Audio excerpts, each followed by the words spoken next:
Sejam bem-vindas, fique à vontade. Esse é o nosso primeiro episódio aqui do Finitude no Divã.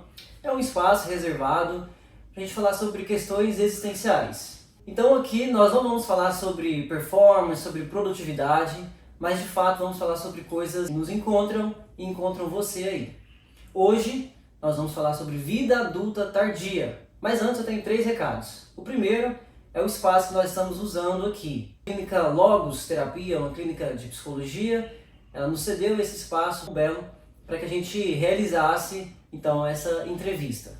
O segundo recado é que nós estamos com 2 materiais de apoio para formar aqui a nossa entrevista. O primeiro é um baralho de psicogenealogia, tá bom? E o segundo material que vai compor aqui essa dupla é o livro Desenvolvimento Humano, da Papalia ou Papalha. E o terceiro recado, que hoje é a nossa primeira entrevista, então possivelmente em alguns momentos vocês vão ver alguns erros aí, tá? Mas fique tranquilo, se inscreva no nosso canal e comenta aqui as suas impressões em relação a esse assunto, tá bom? Então sem mais delongas, vamos começar aqui a nossa entrevista. Nós vamos falar hoje com Dona Lázara Divina, 8.0 de experiência, muita experiência, e apelidada carinhosamente por Mãe Lazinha. Falamos com algumas pessoas, abre aspas, segundo algumas pessoas que caminham com ela, disse o seguinte: Mãe Lazinha sempre tem um bom conselho para nos dar, sempre um abraço acolhedor, ela sempre esvazia a geladeira, a despensa para compartilhar com aqueles que não têm. Então ela está sempre cuidando de nós aqui já há alguns anos. Então essa é a Lázara, apelidada carinhosamente pelo zelo que ela tem com os demais, como Mãe Lazinha. Então seja bem-vinda, fique à vontade, nós vamos conversar. Vamos falar com a senhora? Sim, senhora. Tá bom? E que bom que a senhora está com a gente aqui no nosso primeiro episódio. Mas antes de falar propriamente sobre a vida adulta tardia, vamos começar do início. Vamos falar sobre a sua infância, o que a senhora consegue lembrar da infância, como que foi a infância, se brincou, se não brincou. Fala um pouquinho pra gente sobre a infância da senhora. A minha infância, ela não foi muito boa. E ao mesmo tempo, foi muito boa, né? Foi. Então, a gente era de classe pobre. Na época, morava, era lavrador, trabalhava na roça. Às vezes a gente era castigada, às vezes não era. Foi muito dolorosa a vida da gente, que a gente passou muita necessidade. E quando criança, a gente brincava muito, porque a vida de criança, antigamente era um sonho. A gente sonhava alto. A senhora consegue lembrar de algum cheiro que a sua infância traz, algum sabor especial que marcou ali na infância? Ai, meu Deus, de alegria nada. Minha infância foi só tristeza. Por quê? Porque a gente não entendia, mas os pais eram muito bravos e batiam muito e machucavam. E a gente não podia falar com ninguém, a gente não tinha quem recorrer, porque quando saía da mão do pai ia para a mão da mãe, e tudo debaixo de correia, de chicote, de varada. E assim a gente levou a vida até a idade de adolescente. E aí na adolescência, a senhora, o que a senhora faz assim que muda esse cenário? Aí eu com 12 anos, eu mudei minha vida porque conheci meu velho e a gente começou a namorar. Aí eu com 15 anos casei, aí minha vida foi mudando, aí eu tive alegria. 61 anos eu tive alegria na minha vida. E a gente era uma família de 5 filhos, faleceu um, ficou 4. E dos 4 filhos, às vezes meu pai dizem que era brinquedo, mas ele falava para as pessoas que a pessoa perguntava quantos filhos ele tinha, ele dizia que tinha 4 filhos, 3 filhos. Porque tinha um faleceu, que falava o nome dos outros e dizia que eu era catado no mato. Que o povo me soltou no mato e ele foi caçar animal, então me achou lá e me trouxe para casa para não deixar morrer de fome. Então aí eu cresci nessa de não acreditar e acreditar. Na mesma hora eu tenho dúvida. Até que chegou um momento que eu me casei, Aí foi quando eu saí de perto deles. E a gente ficou bem de vida, graças a Deus a gente era considerado rico. Mas anoitecemos rico e amanhecemos pobre. Eu não sei de que maneira que acabou tudo. Em 69, a gente ficou até a data de 62, tipo andarino. E foi muito sofrida a minha vida aqui. Me humilharam muito nessa época eu fui muito humilhada. Mas graças a Deus que os que me humilharam todos passaram dentro da minha casa. E eu servi a todos e gosto muito de ajudar. Eu gosto de suprir a necessidade. E aqui no livro da Papalia, Desenvolvimento Humano, ou Papalha, né, como vocês queiram chamar, ela vai falar sobre vida adulta tardia e ela vai trazer algumas pesquisas que falam sobre, ainda mais, a maioria das mulheres chegam sozinhas sem seus parceiros. E como é que foi depois da partida do seu velho? Foi muito difícil. Foi muito difícil porque foi uma vida, né? Então a gente fica sem o chão, a gente fica sem vida. Então é difícil e a gente vive. Porque ali é um pedaço da gente que vai, né? Quantos filhos a senhora tem? 5. E quantos netos?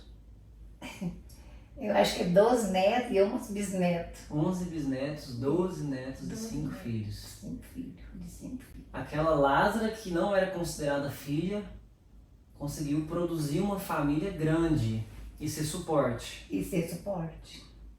E como que foi crescer com esse atravessamento mesmo, né? No coração, na vida, na existência, de uma negação paterna, materna? Como que foi chegar hoje como mãe, avó, bisavó, e não trazer a herança familiar, né, com a senhora tão forte? A senhora poderia ter todos os motivos para ser uma mulher soberba, aquela mulher nervosa que afasta as pessoas, mas a senhora escolheu amar, servir, perdoar, né? Como que a senhora conseguiu alcançar, assim, foi com experiência? Convivência com os problemas.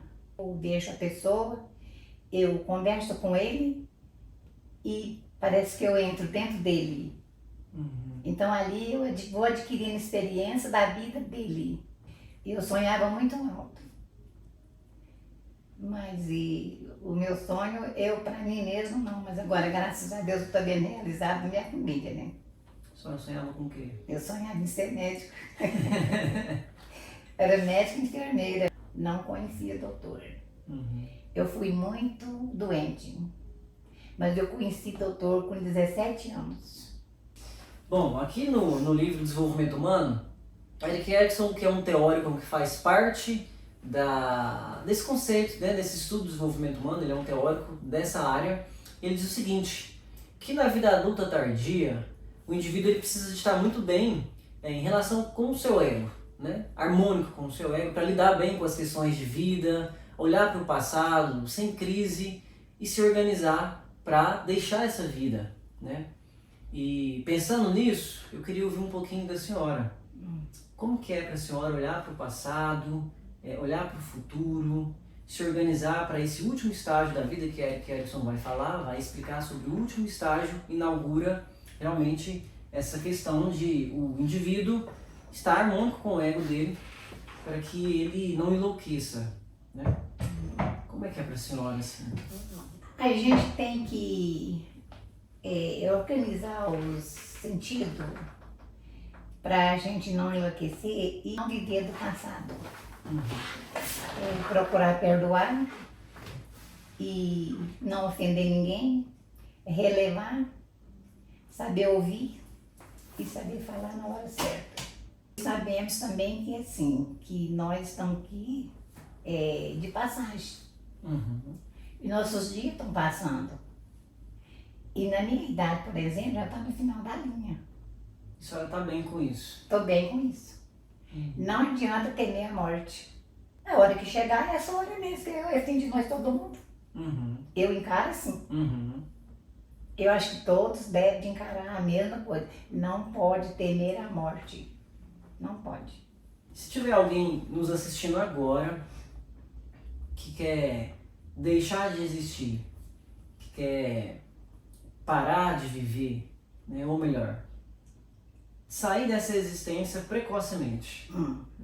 Se a senhora estivesse com essa pessoa, com esse jovem, com esse adulto, independente do conflito, do problema que ele está passando, qual que é o bom conselho que a mãe Lazinha falaria para essa pessoa? Você examina, faz um exame de consciência e você vê, busca do fundo da sua raiz até agora. Para você ver se vale a pena você fazer isso. Com a experiência, a aquisição da experiência, né, que também vamos falar no desenvolvimento humano, que a vida adulta tardia traz para o indivíduo, com essa aquisição de experiência a partir de observação, situações, a senhora passou por alguma situação assim? Alguma pessoa próxima deixou de existir? Na minha família foi 2 cunhadas, um primo e o neto. Foi em antes do tempo, porque para mim foi em antes do tempo. Eu passo por meus problemas, não sou de reclamar.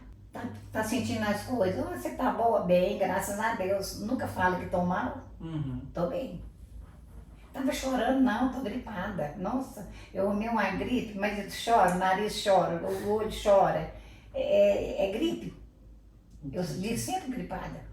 Porque a minha vida foi mais de choro do que de alegria. Mas tá bom. E pra gente já ir pro fim, qual que é o lugar da espiritualidade na vida da senhora? Bom, quando eu morava nas roças, eu seguia a Deus, buscando a Deus na minha casa. Depois, em 83, eu me consagrei a Deus na congregação. Eu não tenho lugar de buscar a Deus. Estou trabalhando, estou buscando a Deus. Estou passeando, estou buscando a Deus. Estou tomando banho, é a mesma coisa. E Deus para mim é em primeiro lugar. E olhando para o passado, aquela criança, e como a senhora chegou hoje, esse atravessamento na vida, né? A espiritualidade, ela te ajudou a chegar dessa forma? E muito. Ajudou muito. Para a senhora, o que é hoje o brincar? Criança brinca. Porque é o dever dela, é a infância deles. Então eles vivem a época deles. Eu acho muito bonito uma roda de criança brincando. E o que é a vida para a senhora? A vida para mim é tudo. Nossa Deus. Imagina vocês terem uma vida. O que a gente não se torna? Porque para eu que já passei os momentos difíceis na minha vida, eu sei contar o que é a vida. Eu sei contar a vida de tristeza, de alegria, de choro, de riso, de fartura, de miséria. Eu sei contar. De passar fome. Eu sei contar. Então a vida para mim é tudo. E agradeço muito. Que bom. E o contrário disso, o que é a morte? É o descanso dessa vida aqui, da luta, das consequências, das guerras. É um descanso eterno. Para mim, eu enxergo ela desse jeito. E o que é o amor? O amor é tudo também. O amor é a vida. O amor é caridade, paciência, carinho, abraço, beijo, amizade, ajudar os necessitados. Esse é o amor verdadeiro. Porque não adianta você falar eu amo e você negar tudo isso. Você não ama ninguém. Porque o verdadeiro amor você está negando. Entendi. Para mim é isso aí. E a última, para encerrar, o que é o perdão? Esse é difícil. Esse é difícil. Misericórdia. Tá bom lenço? O perdão, ele é inexplicável. A pessoa te ofende, você tem aquela mágoa, aquela dor. Aí você guarda rancor, mágoa. E a gente não pode ter isso. E pra gente superar isso, eu vou te falar, vai anos. Mas a gente supera. Supera porque eu superei tudo na minha vida. A gente não esquece. Porque diz que quem vive de passado é museu, né? A gente não é museu. Mas a gente não esquece o passado. Que seja bom, que seja ruim. Desde que você entende por criança, você morre lembrando daquilo. Qualquer dia que chegar e falar, Bruna, aconteceu isso com você, pois não aconteceu. Então é desse jeito. Então o perdão é isso, o perdão é você tratar o seu, que isso aí fica um inimigo, né? Você tratar seu inimigo bem, ajudar na necessidade.